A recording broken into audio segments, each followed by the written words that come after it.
Hey guys, Metal Jesus here, and I am back again with Reggie. What's going on, buddy? What's up, dude? And as you know, we're doing another pickups video. Hope you guys are excited and hope you guys are ready. I have a bunch of stuff, old and new. How about you? Plenty of everything. I think so. This is going to be awesome. Let's take a look.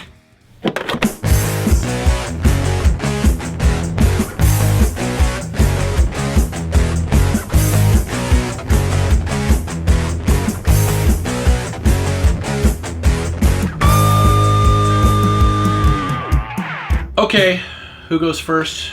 I'll take the lead this time. Here we go. All right. First game I want to show off is In Nightmare for PS4. So I've been watching this game for a while. And this is a budget title, only $20 for the PS4, and they have a PS5 version as well. And that version is still $20 too. It's a, I want to call this a top-down horror game. Or you can even go isometric at some points in the game. But you're a kid that wakes up in the hospital and you're being stalked by this monster. And you have no idea what's going on. The story, it kind of like tells you what's going on in fragments. So you probably won't know what's going on probably the close to the middle or the end of the game. But you're being stalked by this darkness and this evil witch lady, which is so creepy. And you're trying to like get past her at certain points. And then there's this one part in the game where she just like follows you down this corridor. And it's like so trippy. You can hear her laughing at you, and the music's just so tense. And it's crazy, but it's definitely worth $20. I'm having fun with this game. I haven't beat it yet, but I was very shocked. I was pretty surprised with it.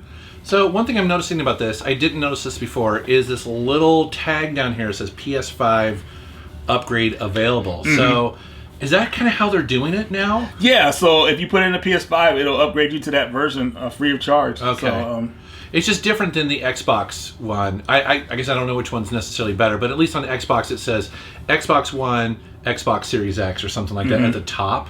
So you have to kind of look down here. See, most of the games now will have that on there. Yeah. I think there's maybe, I think they were going to charge for Horizon to PS5, but they end up changing it. Oh, so okay. I don't know if that'll be a really good practice if they do that. It's so confusing right now. It's just like, of course, normally with the PS5 it does have the white band at the top or whatever, the label at the top. So okay, well, cool. I've never heard of that. So. Yeah, it's definitely something I think people will want to check out. Okay. Well, speaking of PS5 versions, there's the white band at the top there. Yeah. And this is one that I've talked about in the past because I played this, I believe, on the PS4, or maybe it was the Xbox One, but they did a new version of it, and I guess a new printing of the PS5 version here. Right. It's called Observer. This is System Redo, a Redux version of it here. Have you played this before? Briefly, I really like Rutger Hauer. Yeah, and, I think it's one of his last performances for sure. Yeah, I think so too.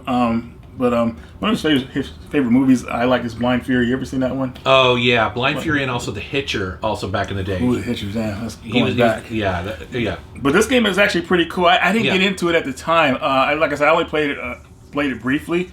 But it looked very interesting. Yeah, everything like that. It's not for everybody because, you know, when people talk about walking simulators, this is probably leaning more towards a walking simulator as opposed to an adventure game. There are some adventure game elements to it for sure, but essentially it's a cyberpunk game where you play Rutger Hauer, who is, I believe he's a police officer or an investigator, who goes to investigate a crime, and they lock down the hotel, or I guess maybe it's even like the city block, so that you're trapped in there with all of the people who are living there, and you're basically just trying to figure out what happened, what's going on, and it is very interesting. I played it the first time. I think it was like 4 hours long or something. It's not very long. A lot of the dialogue is really interesting in how you investigate and everything. And like I said, if you're a fan of Rutger Hauer, I mean, come on now. Yeah, or cyberpunk or any of that sort of stuff.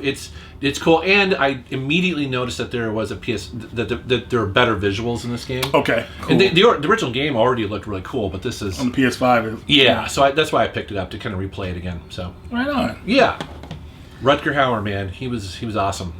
Okay, next game here. I like to call this a hidden gem. Okay, it's been a while since I said that. Yeah. But for the Game Boy Advance, we have Eggmania. Eggmania is I would say it's like a reverse version of Tetris.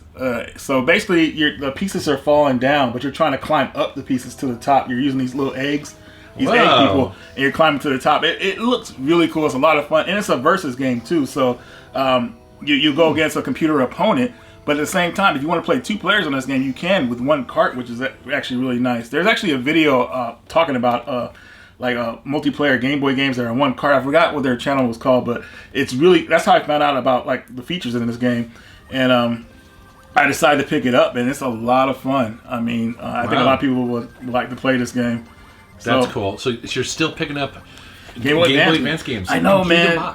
Complete in box. I still find some here and there, and this was a good price. So I think it's colorful enough to like. I like the sprites in this. Yeah, it does. You know, you don't see too many games like this anymore. So definitely, I think this is something people would want to pick up if you like puzzle games. All right.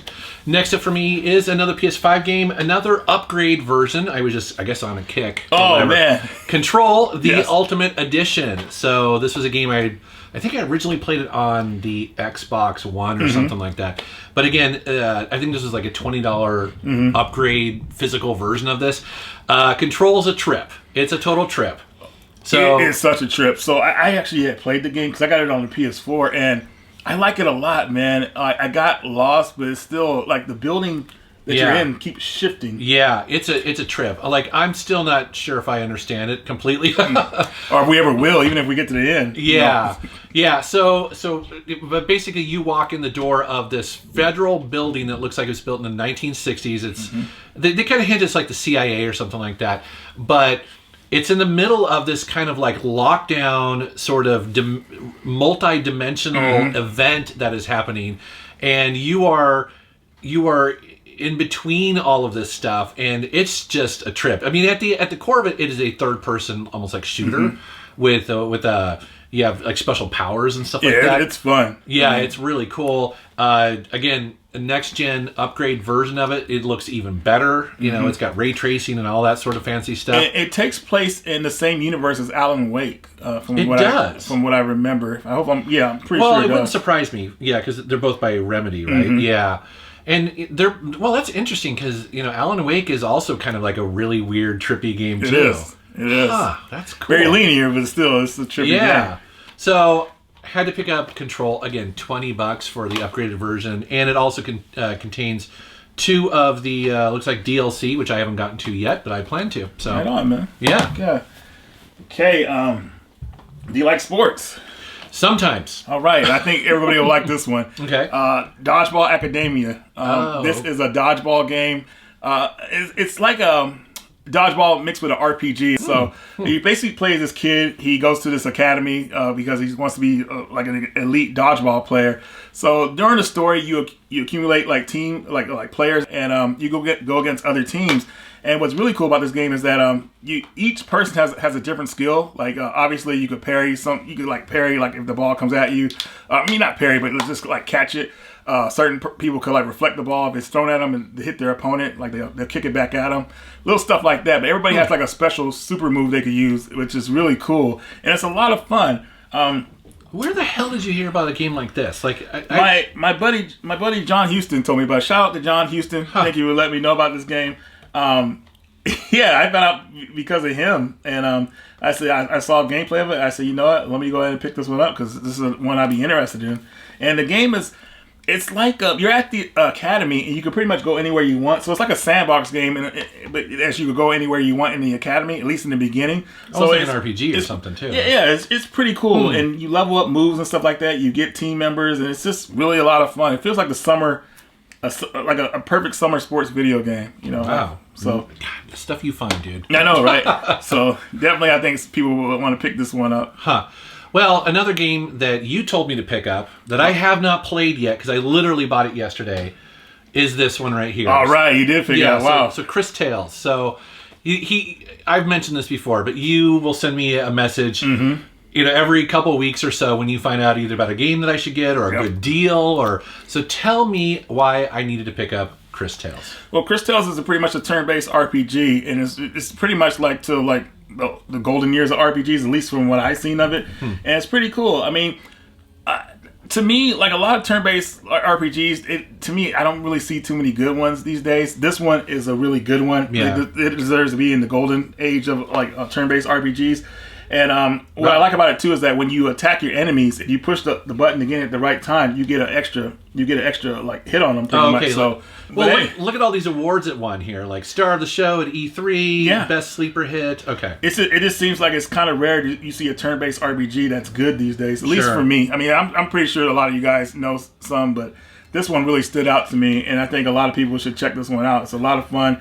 The voice acting in it is very well done. It's easy on the eyes. It's a beautiful looking game, and it just seems like it has a lot going for it. And at the deal it was when we got it, man. I mean, it's definitely worth it. So yeah, I literally went out. I think if not that afternoon, the next day I was like, okay, all right, right on, man. All right, well, I will let you know. Well, thanks for talking about my game.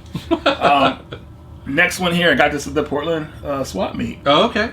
This is Lock and Chase for the Game Boy, in the original box and everything. It had a bunch of stickers on it. Data East. Yeah, luckily I got a lot of the stickers peeled off, which I always do because I can't stand having a bunch of stickers on my game taken away from the art. I'm the same way. But if you haven't played Lock and Chase, it's an old Atari game actually, and I believe back in the day, It sounds familiar. Okay.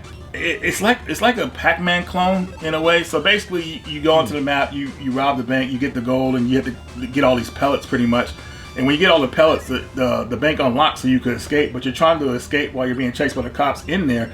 But when they're chasing you, can lock doors behind you, so they have to go around and everything like that. So it's kind of cool. But it's definitely something that people will like, especially if they like Pac-Man. That's what it will remind everybody of. But it's actually a really fun game.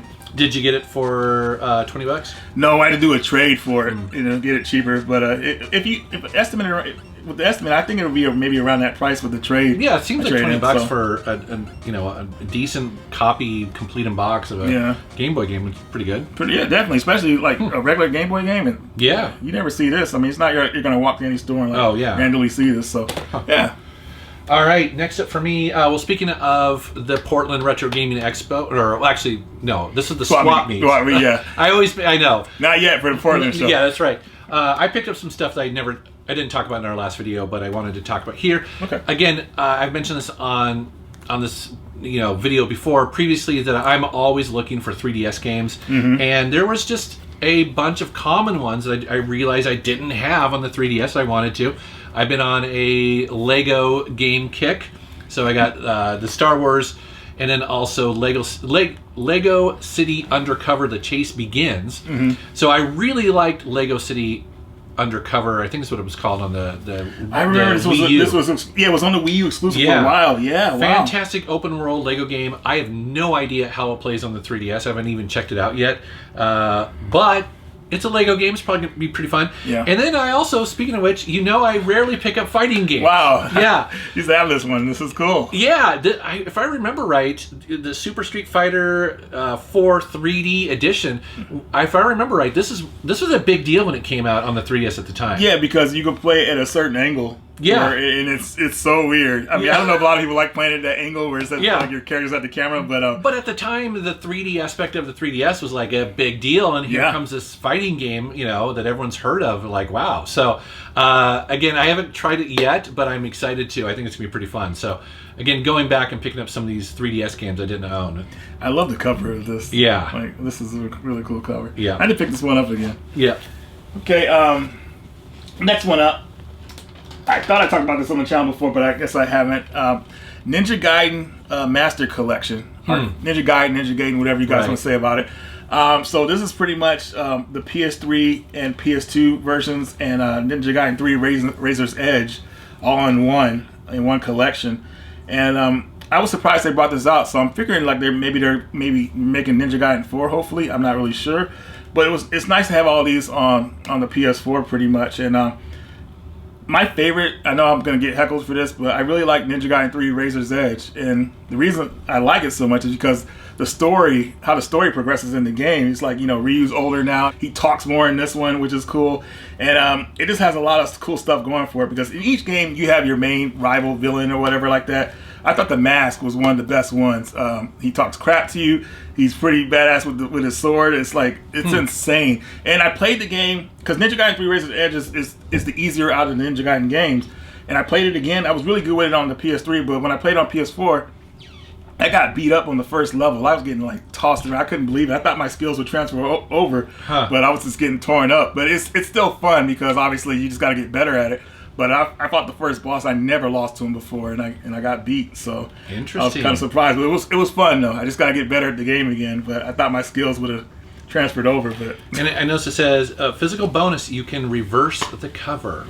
Yeah, I like when they reverse the cover, but I hate when they don't have the back art from the other side. I like to have like the back information. So, okay, yeah, okay, that's cool. All right. Well, kind of related, maybe not so much. Ghost of Tsushima. Tsushima, yeah. Tsushima. Or Tsushima, whatever. Which is kind of ninja related. Not really. Okay, so Samurai. Yeah, I know. So I picked this up because so many people were talking about it. I didn't play it on the PlayStation 4. I was like, well, I got a PS5. Yeah. Let me check this out. Be a good experience. Absolutely gorgeous game. I know people are probably rolling their eyes. Of course it is. But, man, it is like, I mean, this shows off the PS5's like power big time. So did you ever play the PS4 version or this one? No, I didn't. I need to though. Yeah, it's cool. So it's an open world game. Probably the closest thing you can compare it to is maybe like Red Dead Redemption 2 or something like that, where you know, like the quality and everything. Yeah, and sort of the way it I don't know, like you traverse the world because it's got horses too, you know, stuff like that. But yeah, it's completely open world. This game is made by the same people who made Infamous. So. And Sly Cooper. And Sly Cooper, wow. Man. Yeah, so they've been around for a long time, so they know how to make great games. You know, the thing for me with this game is, and what I really enjoy about it is just getting on a horse and then just going across, like, the landscape. Right. It's so beautiful, and it's I guess it's probably like feudal Japan or whatever. So now I want to ask you, so do you play the game in performance or do you go for the 4K? Man, that's a really... here's the truth, is that I typically go with whatever the default is, because I feel like that's probably... What the developers want you to... What the developers want. And to be quite honest, that's usually good enough for me. So, because, you know, in some games I'll toggle performance versus, like, graphics, and sometimes I can't necessarily tell, really, you know, whether the reflections or the shadows are better, because you know, I'm looking at everything as a whole. So to answer your question, I'm not entirely sure. You guys are looking at the footage right here. It's probably running at 60 frames a second. You know, to me it looks beautiful as is. So an absolutely stunning game. I really like the combat because it has different stances, and it just feels really great whenever you block and then you take a dude out. And so, yeah, it's really fun. I'm probably about 10, 15 hours into it. So, yeah, I'm enjoying it a lot. Right on, man. Yeah. Getting some love for the PS5. Another item I got from Portland Swap Meet, which I was surprised I got this, is at the end of the show. And this had been sitting there the whole time. The show was 2 days, and I got this like the Sunday we were about to leave. And this is Battletoads and Double Dragon for the Genesis.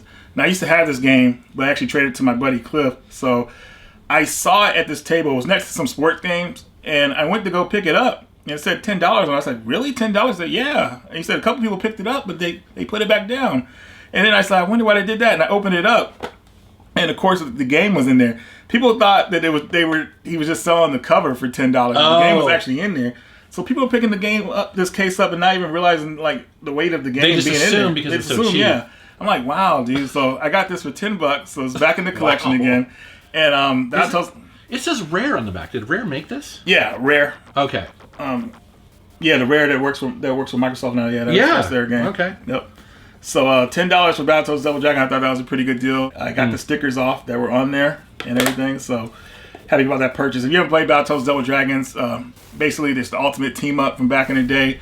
They go against the Dark Queen and the Shadow Boss. If you guys remember the Shadow Boss, it plays like an easy Battletoads game, pretty much. You know, it even has a turbo tunnel in it, but it's way easier than the original from the NES game. So definitely doable.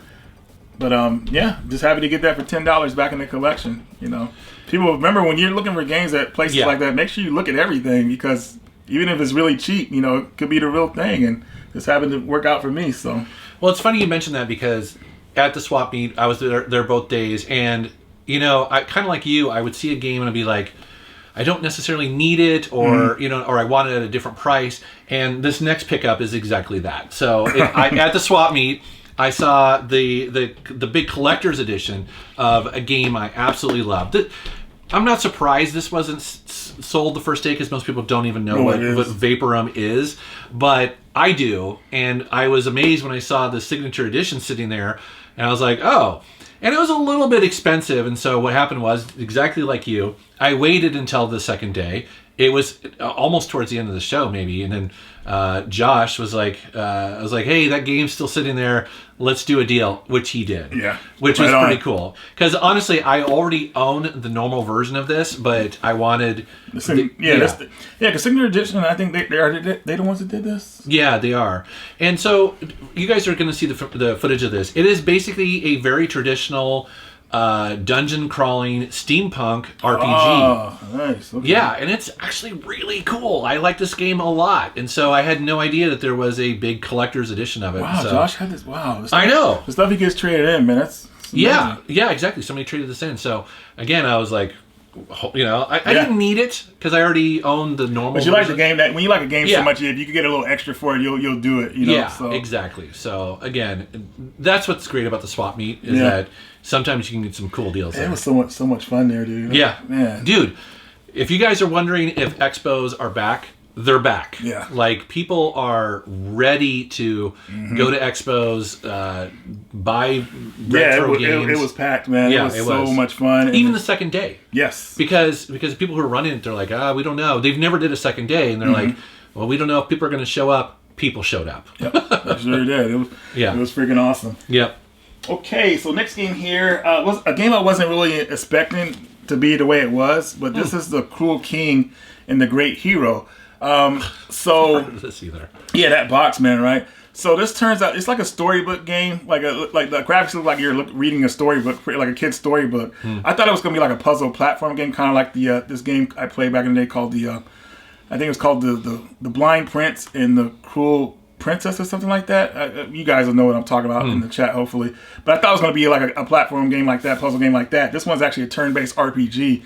And I would say it's a turn-based RPG for people maybe who want to get into RPGs, like maybe young folks who want to get into RPGs. Simplified a little bit. Yeah. It's like a kid's story. It's actually well done the way it presents itself. But I noticed that I was like, it's too user friendly for me because I'm when it comes to turn based RPGs, I'm ready just to hop in it. I'll figure things out. This game tries to teach you everything in the beginning. I'm like, dude, like get out of here. skip. Exactly. But I'm pretty sure it's a cool game as I get farther in it. And maybe some of you have played it, but I thought it was going to be like an action platform game. So I wish I did a little more research on it. But I'm still happy I picked it up. It comes with a lot of cool stuff as you guys are seeing and everything like that. So I've never heard of that game. Yeah. Okay. You always find the cool stuff, dude. All right, next up is another game for whatever reason, I was completely clueless about, and I was like, what is that? Final Fantasy Type O or Type 0 HD. Oh, yeah. I had no idea what this was, and I was over at another castle, and I was like, oh, Final Fantasy game, what is it? I assumed it's like some sort of like side thing. So I think, correct me if I'm wrong, this was a PSP Japanese exclusive, right? Something like that? Or Vita, maybe? Or maybe it was Vita. I can't, yeah. But basically it was a full-blown Final Fantasy game that came out, and then they remastered it a couple years ago, and then this is the Xbox One version. And I've only kind of gotten a couple of hours into it just to kind of capture the footage here yet, because I just got it. But it seems pretty cool. It's like real-time combat. It's got a lot of strategy to it, so I'm kind of curious. So okay, yeah, I know. Do you know anything about this game? I remember seeing it a lot, but I never. Yeah. I kind of fell off the Final Fantasy after 13, so I haven't really got into any. Yeah, I did too. That. But it looks cool though. I mean, they made it HD. Obviously, it did well. And I think it was $10. That's why I was like, okay, I'll take a risk on this one too. Okay. So, yeah, I don't know. Okay. You let me know in the comments if this is worth playing. So I have no idea. It's one of those I just kind of rolled the dice and took a risk on. Right on, man.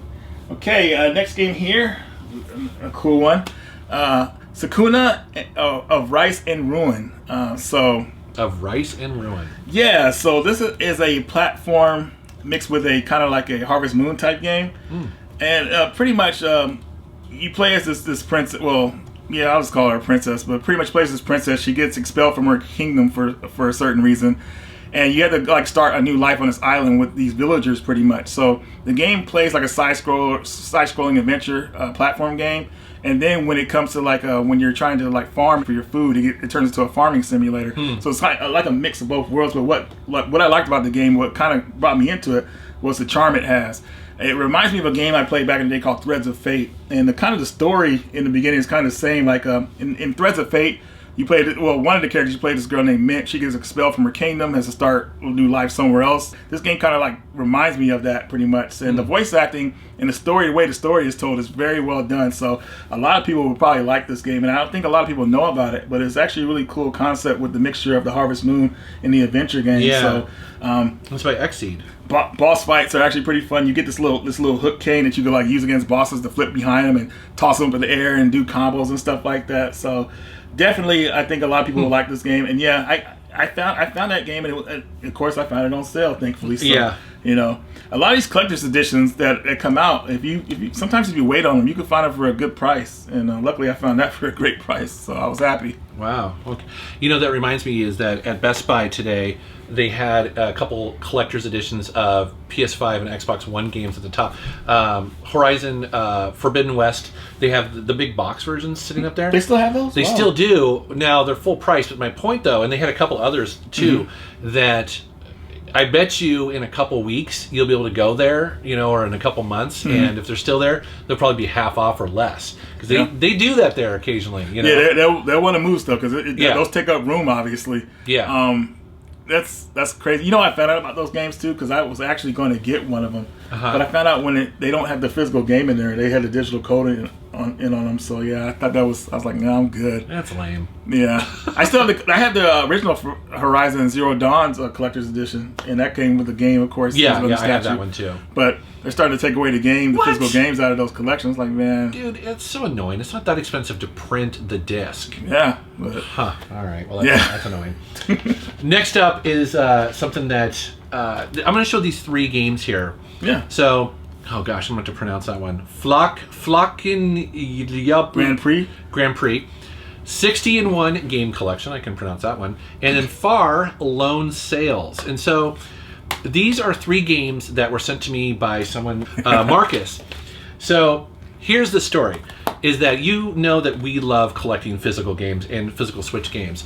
And I want to give a shout out to the Physical Switch Game Collectors group on Facebook because are you part of that group, dude? I am. It's amazing. Yeah. Worldwide people show and share their stuff. Well, this one guy on that group was like, you know, we were sharing some of the games and he's like, hey, there's a bunch of games that never came out in North America. We only got them over like in Scandinavia and some of these other countries, and would you like them for your collection? They're incredibly hard to get over here. Dude, that one is really hard to get. It's based on some sort of like TV show? Yeah, or a movie or something. It's weird, dude. It's like a animated kind of adventure game. This one right here actually is pretty hard to find here, I guess. We have the 30-in-1, but this is the 60-in-1. I guess it's extremely hard to get over here. And then also Far Lone Sales, which is like a survival horror game. Really? It's like a 2D survival adventure horror. Yeah, it's maybe horror may not be the right, but it's definitely a survival game. Okay. Yeah, it looks interesting. Yeah, and so anyways, just the reason why I mention it is because you guys are always coming to us asking like, hey, you know, where can we get trades? Where can we get information about physical games? And I'm telling you, not everyone likes Facebook. I totally get it. However, a lot of the groups on Facebook are where the action is sometimes. Oh yeah, definitely. Lots of information in there. And it's not just because they sent these to me, but it's like there's a lot of trading going on because sometimes they'll want something that we got over here that they didn't get over in Europe, you know, and vice versa, or maybe they got it in Brazil or something like that. So it's a really cool group. If you were into collecting physical Switch games, you should join it because it's legit. Like they get games the day that they come out. Have you noticed that? Like some game will come out and then they've got it, and they're giving you the information on it. You know what's inside the case and everything. It's on point. Yeah. So thank you, Marcus, very much for that. You guys rock. So. Oh, Marcus. Yeah. All right. Next game here is turn-based RPG. A little bit of a twist to this one. This is Hero Land. Hero Land. Okay. So Noble Edition, and pretty much you're on an island pretty much called Hero Land, if I remember, and you are one of the people that guides guests that come to the island that want to go on an adventure. So pretty much you're kind of like guiding the AI of adventurers to like winning battles and stuff like that. And they're turn-based battles. Like sometimes when people play turn-based games, they're not using medicines or they're not watching certain characters how they need to like look out for each other. Your job is to look out for those characters and make sure if they're not using enough potions, heal one character or let another character know they should do this type of attack to win the battle. So it's really like a kind of a director's cut way of playing an RPG. Wow. Like it's very different. But what's going to win people over about this game is the charm it has with the story. The story is hilarious. It's very funny, and that's what's going to bring a lot of people into this game. I thought this one was really cool, and the reason I decided to pick this one up is because it actually went for $20 on Amazon. So I said, it came with a soundtrack. Do you just have a search on Amazon for like Switch games 20 or less? For me, I don't know how I found this one. I think it's weird because I have like certain games pre-order on there, and then it shows up. I think they monitor what I buy, so when I buy stuff at a certain price, they'll pop up. Certain stuff will pop up. Yeah, it's going around the same price. So yeah, I think that's how it works. And I looked at it. I looked at some footage. And I said, you know what, this one be probably a game I want to play. So. Like I said, look for $20 it comes with a soundtrack, all these extras. Yeah. I mean, that's the thing is you always get like a lot of the collector's editions, and you're not paying $60-$70. No way. I think what was the last game I paid? Like I think I was doing our last video. I paid for that Melty Blood. That's what I paid high for because I didn't want to wait. That was sold out, so I want to wait for a deal on that one. But yeah, I usually find the deals for this stuff because either they're not. I don't know if the companies are promoting it properly or just people are not interested in this stuff, but Amazon seems to sit on a lot of stock, so obviously they want to move it, so the price gets a little bit cheaper. So and free shipping. Yeah, free shipping, Amazon Prime. So it worked out for me. Wow, that's cool. All right, so next up, a Switch game here. Have you heard of Gas Guzzlers Extreme? No, I haven't. But it's by one of our favorite publishers. Yeah. So this definitely. It looks like a budget title, and it kind of is. It looks like Death Race. Is it like Death Race? Yes, it is. So yeah, it's like post-apocalyptic. It is an arcade racing game. It's cheesy as hell, but it is actually really fun, and it's surprisingly good. Is it a great game? No, it's not. But it's one of these. I might have actually bought. That might have been an Amazon recommendation for me as well. Really? Okay. Yeah. You know how at the bottom it'll say you might also be interested in this. And if it says a racing game, I'm like, I just might be. So, even though it's a racing game, do you get to see what your drivers look like in the game? Or I don't think so. If I remember right, it's like you just upgrade the cars. So, because I'm looking at the cover here and it shows the driver and everything like that, it's like, man, they had a Frankenstein mask from Death Race. Oh yeah, the Frankenstein mask is so freaking cool, man. I love that mask. Like that's a great Halloween costume. But yeah, that made me think of it. And to be honest, I mean, when it comes to racing games, I am always out looking for a hidden gem or something that doesn't suck, and so this is actually that's actually I would give it about a 7 out of 10. That's good, especially for a title like a budget title too. So definitely I might pick this one. Is it only on Switch? I tend to go for PS4 folks, but if it's only on Switch, I'll probably. And honestly, if it's on PS4, go for that, because the one complaint I have about this, it struggles a little bit on the Switch. Okay, you can tell it's not optimized for it, so the frame rates aren't horrible, but they definitely aren't great either. So if it's on the PS4 or PS5 or whatever, get that, because I bet you it runs extremely well. All right. Okay, man. I know. Trucking along. We are. Next game here is Tales of Arise. I've been meaning to bring this on the channel for a while. So I got this when it first came out, and the game is really good. And you guys know how I feel about the Tales series. And this one changed things up a lot with how the game plays, pretty much. Well, not how it plays, but just how certain stuff happens. Like if you play the Tales game, you know if you win a battle, they have a victory pose and all that stuff. No more victory pose. It just keeps going on with the regular game and everything like that. So they tried to make a Tales game more serious, I think, at least from what I've seen here. But it was kind of weird because I got pretty far in the game, then I kind of fell off from it. And recently, I finally got towards the end of the game, but I stopped playing it again because I don't want to beat the game.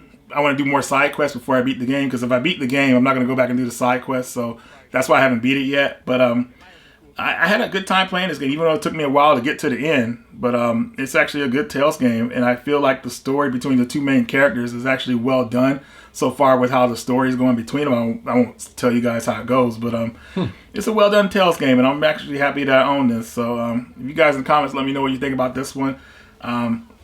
It took us, I think, around almost 5 years to get a new Tales game. Really? Because Tales of Berseria came out in 2016 or early 2017. So yeah, this is finally a brand new Tales game for us. So does it look like a brand new Tales game, or does it look like it?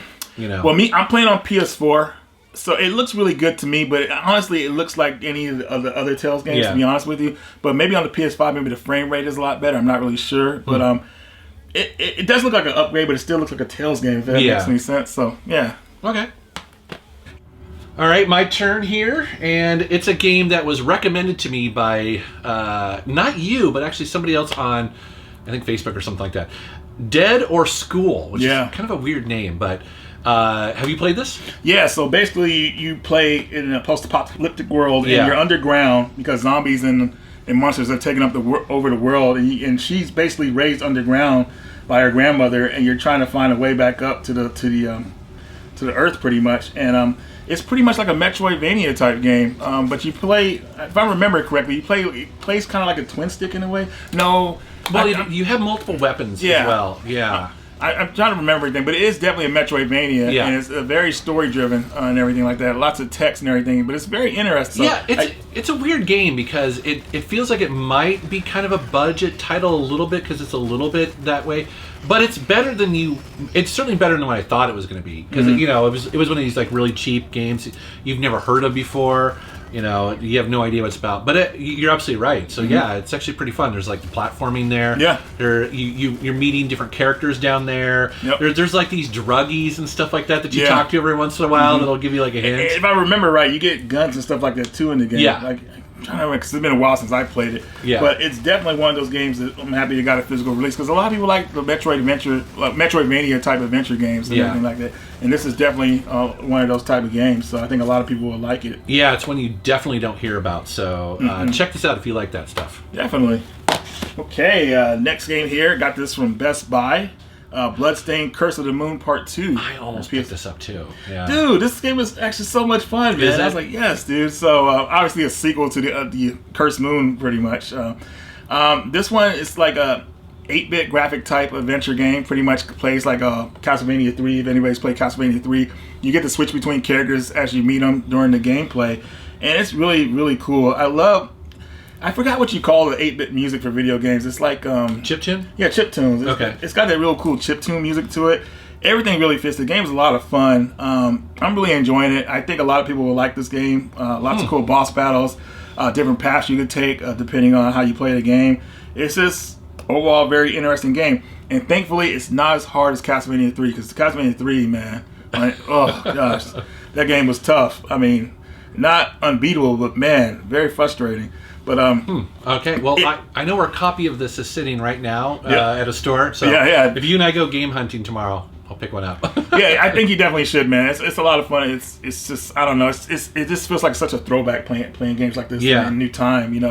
I mean, they could obviously go for higher graphics, but the old school way works. And the fact they're putting on physical as opposed to just digital, which seems to be the trend. There's an actual physical version of this is great.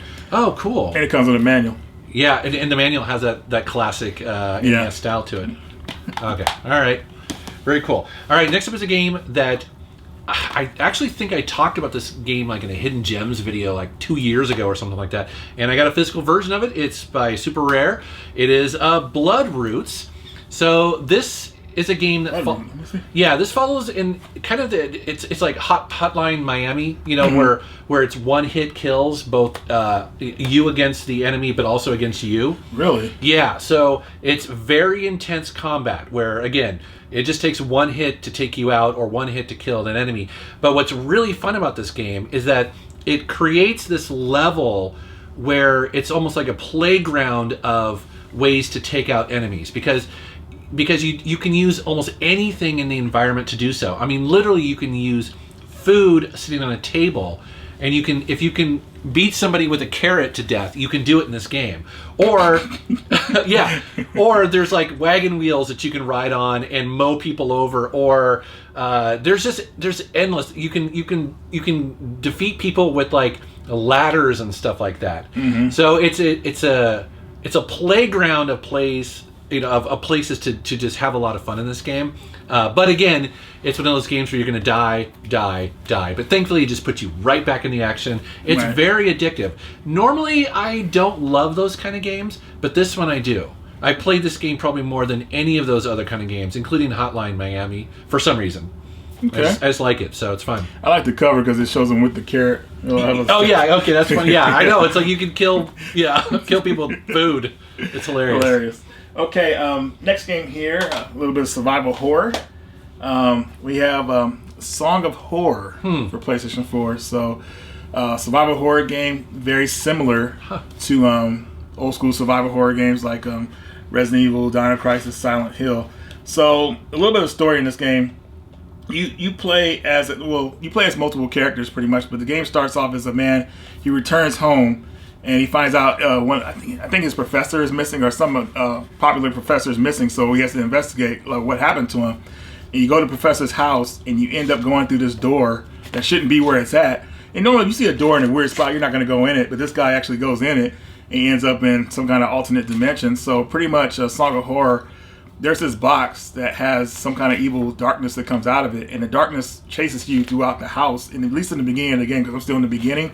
And it gets to certain points where you have to be very careful what doors you open in this game, because if the darkness is on the other side, your character is dead. And if your character dies in the story, they're cut out of the story, so the ending is going to be different. So you want everybody to survive, obviously, because the characters so far that I played as, they're actually likable characters, so you don't want them to die, but you have to be very careful how you play the game. Don't just go crashing through a door, because if the darkness is on the other side, you'll be dead. And the way you check if the darkness is on the other side, you have to listen for it, and then if it's trying to burst through, you have to hold the door shut. So it's very tense. It's a very cool game. I still got to beat it because I got about halfway and I stopped playing, but it was really fun. So it's cool. It's like it comes with a character sheet and also like a bunch of maps. Yeah, definitely. It's definitely a cool throwback to old school survival horror games. So if you're a survival horror fan, it's definitely worth picking up. So. Well, and you guys are watching the footage that you captured, so it's great. Okay, well, cool.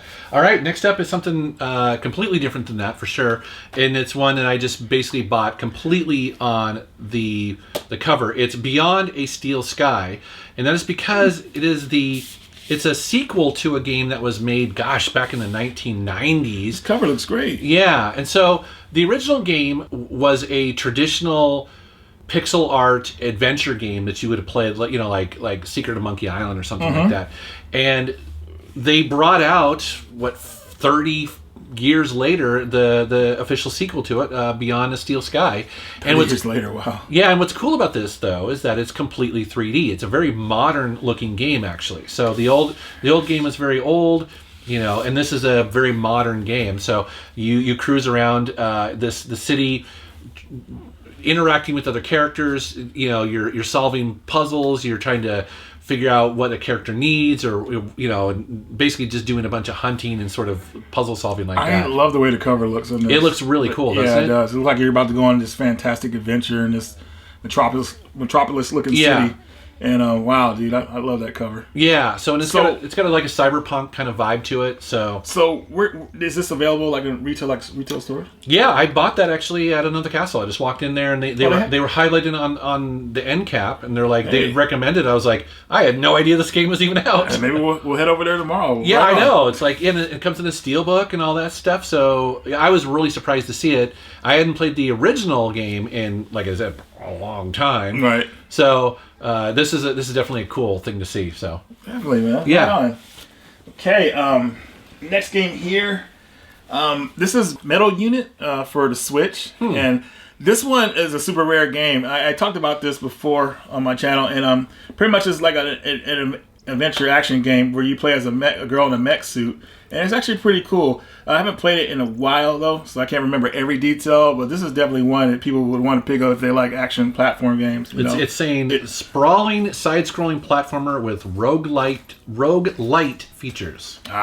So it's kind of randomized. Is that what that means? Yeah. I'm not really sure if it's randomized, but one thing that stuck out to me about this game is like I like the pixelated graphics where it's kind of telling the story, how the story's played out. It's really well done how that plays out. So definitely one I got to play a little bit more to get more familiar. But I think it's something that people will most likely like to pick up. I've never heard of that. That's cool. Okay. All right. Next up is another game I bought that same day when I bought that one there. Yeah. So, oh wow, you found that? That's cool. Yeah, so this local retro gaming store called Another Castle, they also stock limited run games, which is really nice if you are like me, where you're not following limited run every week and everything that they put out. So it's nice to kind of walk into a retail store. And so they had Corpse Killer, the 25th anniversary edition here. I bought this knowing full well what I was getting into. This game is this is the Switch version here. Corpse Killer is... Did that come out on the Sega Saturn? Sega CD. Sega CD. Yeah. It is a notoriously horrible... What would you call it? It wasn't a light gun game. It's a light gun game from what I remember. Yeah, well, it's an Unreal shooter. Unreal, yeah, there you go. Yeah, with full motion video that is absolutely some of the worst you'll ever see. You guys are seeing stuff. It's so funny. So when I saw this, I was like, I have to buy this. And replaying it now, because I haven't played the original in obviously a long time, it's just as bad. But it's also really, really awesome.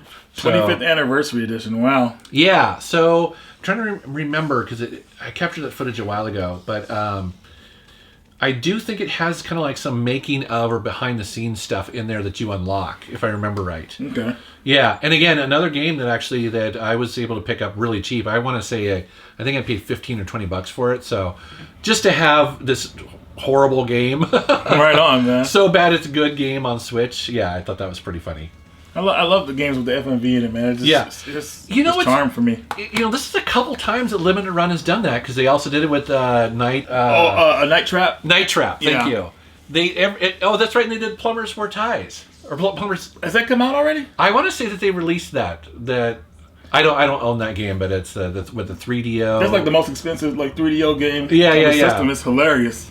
But yeah, man. I didn't know they re-released. Okay, that's actually good to know. They did, but I don't know. I could be wrong. You guys will let us know, of course. Yeah, I didn't pick it up, obviously. Okay, next game here is Dungreed for the PS4. So this is I don't know what I would call this game really. It's an adventure game where pretty much there's this cursed town, and this dungeon swallows everybody in the town up. So you play as this hero that goes to the town, and you go inside a dungeon and you start rescuing people. Then you kind of rebuild the town. But the thing is, when you play the game, the dungeons are always randomized, so it's always a different experience. But the game is actually a lot of fun and very addicting. And once you get rescue certain people, you get upgrade abilities like your sword and other things. It's actually pretty good. I didn't think I would like the game as much as I did, but I actually enjoyed it a lot. And I love that it comes with a reversible cover on it too. So switch the cover out a little bit. Yeah. But definitely a game that caught me by surprise. And of course, I caught this one on sale. That one was only at the time of this video, it was only $20. So I was like, heck yeah. Wow, that's cool. Never heard of that. Yeah, man. Just another recommendation from Amazon. Yeah, it's crazy. All right, next up for me, I have two left here. This is old school, baby. Actually, this is brand new for old school. It is a Atari Jaguar. We were just talking about that. Is it Jaguar or Jaguar? Well, I think it's technically, since Atari was an American company, we're going to go with Jaguar. Yeah. So this is a brand new Atari Jaguar game called Astro Asteroid. Asteroid. Why is it? I want to think that it's a D, but it's not. Asteroid. I don't know. You tell me. That's fine. And so what it is, it's a Metroidvania game for the Atari Jaguar. Okay. Oh. Yeah, I know. So it's like a brand new game that has been put out by a company. They've been putting out a lot of these for the Atari Lynx, the Atari Jaguar, Songbird Productions, and so just a company that's keeping this console alive. So that's awesome, dude. Yeah. It's like people keeping the Dreamcast alive, keeping the Jaguar alive. I think I actually, at this point, I might have actually more kind of newer homebrew games for the Atari Jaguar than actual physical retail releases. Yeah. Because people are just they're passionate about it. There's an audience out there for it, and so, which is really great, because I think for many years a lot of people are like, why would you ever own that that console, right? Right. Well, it's because of companies like this that keep putting out stuff. Same thing with the Dreamcast, it's like, or whatever, or the Atari Lynx, it's like... Yeah, and some of these companies are like pushing the system to its limit, so you're seeing what the system is really capable of. So that's really kind of cool. That's a good point, because now they're able to, they have, decades of programming knowledge, and sometimes also to the cartridges. I don't know if that's the case in this one, but the actual printed circuit boards in there sometimes can have larger RAM chips than they could back then, because it's cheaper now, Okay. So we see that with Atari all the time, like the 2600. Yeah, so brand new game here. So a Metroidvania game. It's pretty awesome, huh? Right on, man. Yeah. Well, I'm down to my last item. Even though I butchered the title. No. I am down to my last item. This one's kind of like something we talked about on the channel before, but I had to talk about this edition I got. This is a Okinawan Rush Black Mantis edition. Where the hell did you find this? Pixel Heart, man. Jeez, look at they put this out, man, and and this game is so freaking cool. It's a co-op beat 'em up game, but it's an adventure game at the same time. And it's just a lot of fun. You can do so many crazy moves. It is so fast. It is. It's fast. Like a lot of old school beat 'em ups are slower. No, this one is like bam, bam, bam, bam, bam all the time. Exactly, and it has an arcade mode, so you can just really get into the story. I mean, get into the game, and it has a story mode too that goes over like story and everything like that, which is cool. But I was just very impressed with this game, and I can't believe like this game is actually out. Like it's that awesome. Just wow, this is amazing. You did this. Just very happy to have this edition of it. Very happy this game exists, and it's just really cool. I hope a lot of people get to play this one. Wow. Okay, that's really cool. I know, right? It's a trip, dude. I know. Wow. I was like, man. So that is pretty cool. Shout out to Pixel Art for making this. No doubt. This is really cool. All right, next up is a game I'm a little bit embarrassed about because, we talk about going to the Portland swap meet, and the truth is when we go to the Portland swap meet, it's like we mentioned, it's super busy, and unfortunately, I cannot remember the gentleman who gave me this game, and I feel so bad about that. He's commented on my videos, and it's just I forget, so I'm so sorry, and I haven't opened it either. It was a game I was looking at, and it's called Lord of Magna, Maiden Heaven. Basically, like I've mentioned, is that when I go to these expos, I'm looking for 3DS games, and this was a RPG I'd never heard of before. I haven't played it for the 3DS, and I was talking to him. I'm like, wow, that's really cool. And it was just one of those games where it didn't sell, and at the end of the show, he gave this to me as a donation. And again, I feel like such an ass because I can't remember his name. I apologize. But I know a little bit. I almost picked this one up, actually. At the show? No, not at the show. It's like one time we were doing a pickups video, and I was heading back home, and I stopped by a GameStop, and I almost picked this game up. Yeah. And I set it back down because I forgot, like, it was just a little too high at the time. But 3DS games, a sealed 3DS game like this looks really cool. And this game looks exclusive to this system, pretty much. Like, it's not going to get ported to anything else. So, I love seeing this type of stuff. And Xseed. Yeah, I know. Is one to put out. So, well, again, all of these things kind of stood out to me. I was like, oh, that looks pretty cool, And one of those things I'm like, well, okay, if it's there at the end of the show, maybe, Yeah. I hear you on that, man. Especially, so again, I apologize. I don't remember. But it was such a cool donation, and it's one that, honestly, I probably am going to open it to play it because I don't think any unopened 3DS games or DS. I don't have any. I was actually playing my 3DS pretty hard a couple months ago. I have this game called Radiant Historia, which is a really good RPG, and I was playing that on my 3DS and really enjoying that one. I beat that game, and it was really fun playing it with my headphones in and everything like that. And my little 3D turned on. Yeah, it's funny. You get nostalgic for going back and playing some of these handhelds, and the 3DS is absolutely, especially the larger XL one. Yeah. It's like the screens are bigger. It feels really good. The battery life lasts a long time. So actually, I'm going to be doing a trip pretty soon, and I always take. In the past, I would take the Switch, but lately I've been kind of mixing up. Really? Yeah, right. Nice. I've been mixing up my handhelds. I used to do the 3DS all the time, especially going to like events and getting the Street Pass. I love Street Pass. Yes. I know. Not so much anymore because no one's really carrying around a 3DS these days, but it was great when it was happening. Nintendo should have did Street Pass on the Switch. I don't know why they didn't. Yeah, I know, right? Even if they're not going to do the mini games, which the mini games were kind of fun, but the Street Pass aspect of it, especially here in Seattle, every once in a while you would pick up big Nintendo employees, like, because especially down on the waterfront, because they would take the taxi and ride the ferries and stuff, and every once in a while you'd pick up like really big Nintendo employees. It was pretty fun. So, or you'd go to an expo, and yeah, you'd get back to your room and you'd see all these people waiting to come in on your 3DS. It's pretty cool. Head on, man. Yeah. Oh man, go back and have a 3DS Street Pass. That would be pretty nice. Maybe we should do that at one of the expos coming up. Just you know what? Tell people to bring their 3DSs. Yeah, definitely. And it'd be like a throwback and everything like that. Yeah. This game right here, I'm probably gonna look for this one tomorrow because this actually looks like a good turn-based RPG. Yeah. Everything like that. So. Another pickups video in the can. Is it in the bank? In the bank can, wherever you want to put it. But hopefully you guys enjoyed the video. It was fun doing this, and hopefully you guys got some knowledge out of here. Maybe some of these games you guys might want to pick up in the future. Yeah. Or just something nice to look at here and there. And it's funny because we are going to go game hunting tomorrow. Yeah. So there will be more pickups videos in the future. There will always be. Yep, always. So hope you guys enjoyed it. Yeah. Thank you. Thanks for watching, guys. Rock on. Yeah.